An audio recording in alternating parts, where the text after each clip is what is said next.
Hello hi friends, कसे आहात? I hope तुम्ही खूप खूप खूप छान असाल. माझ्या नवीन व्हिडिओमध्ये तुमचं पुन्हा एकदा स्वागत. माझ्या पप्पांचा वाढदिवस आहे आणि त्यांना आम्हाला एक मोबाईल गिफ्ट करायचा आहे. सो आम्ही भावंडांनी असा विचार केला की आपण सगळ्यांनी मिळून त्यांना एक मोबाईल गिफ्ट करूयात, कारण त्यांच्या मोबाईलची वाट लावलेली आहे चिकूने. खूप वेळा पाडलेला आहे आणि तुम्हाला माहितीये, नातवाला आजोबाचाच आणि आजीचाच मोबाईल लागतो, कारण स्वतःचे आई वडील मोबाईल देत नाहीत, मग ते आजी आजोबांच्या मोबाईलची अशी वाट लावतात. सो मी त्यांच्यासाठी पप्पांसाठी Vivo 300 हा मोबाईल सिलेक्ट केलेला आहे. मी आलेली आहे लक्ष्मी मोबाईल शॉपमध्ये. जिथला हा जो स्टाफ आहे खूप हेल्पफुल आहे. आपल्याला कोणता मोबाईल घ्यायचा, काय चांगलं सजेशन करतात आणि मी Vivo 300 मोबाईल घेतलेला. या दोघांना आम्ही भाऊच्या ताईला पाठवू काय, आणि आम्ही एवढा वेळ उभं कुठे राहणार? नाही नाही, मी पण येते. कुठे चाललोय आपण? कुठे चाललोय? बाबाचा केक कापायला चाललंय. बाबाचं काय आहे? Happy birthday. हा.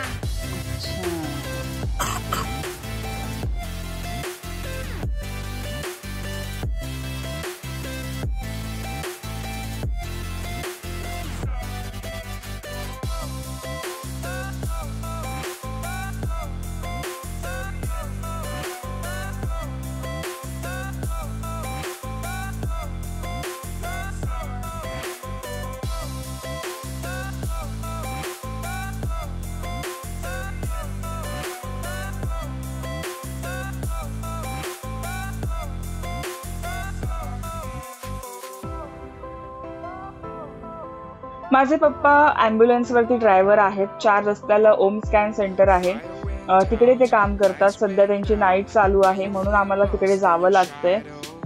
खूप लवकर पोचलो होतो, कधी 12 वाजतात आणि पप्पांना सरप्राईज देते असं झालं होतं आम्हाला. रियांश चिकू पण वाट बघतायत. राखी सुद्धा पुण्यावरून आलेली आहे पप्पांच्या बर्थडेसाठी. रियांश आहे आमच्यासोबत आणि हे 2 माझे डॉगी आहेत आणि त्यांच्याबरोबर हा 3रा डॉगी. आम्ही पप्पांची वाट बघतोय. हे 3 डॉगी पप्पांची वाट बघत आहेत.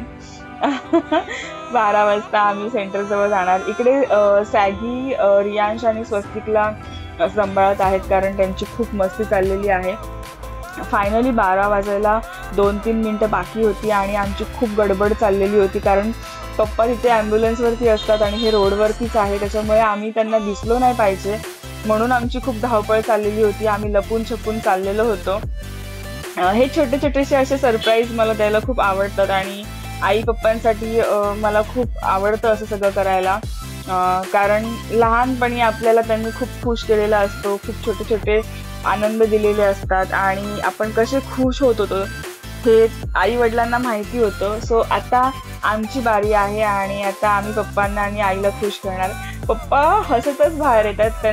त्यांनी आम्हाला बघून ते खूप खुश झालेले आहेत.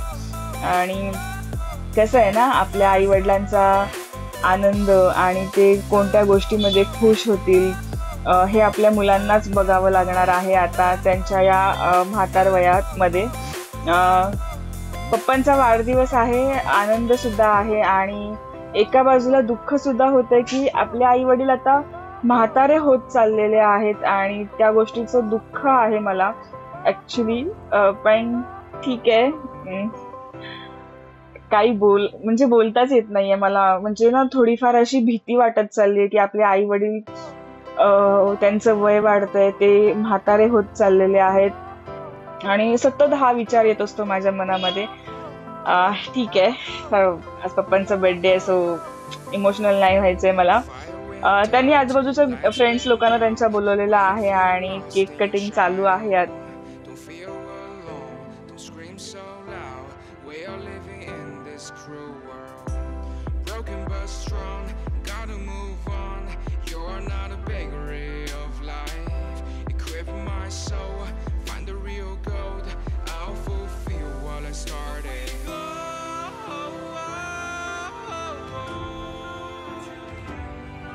दुसऱ्या दिवशी संध्याकाळी घरी सुद्धा केक कटिंग केलेला आहे आम्ही आणि त्या क्षणाची वाट बघत होतो जेव्हा आम्ही पप्पांना ते गिफ्ट दिलं.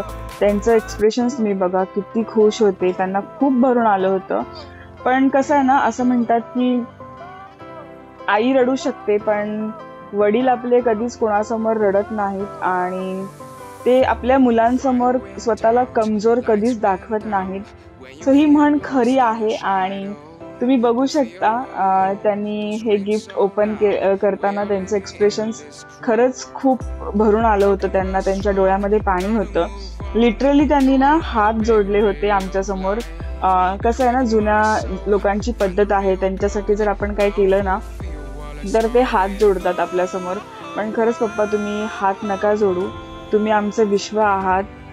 असेच खुश राहा, आयुष्यमान व्हा आणि सतत तुमचा हात आमच्या डोक्यावरती राहू दे.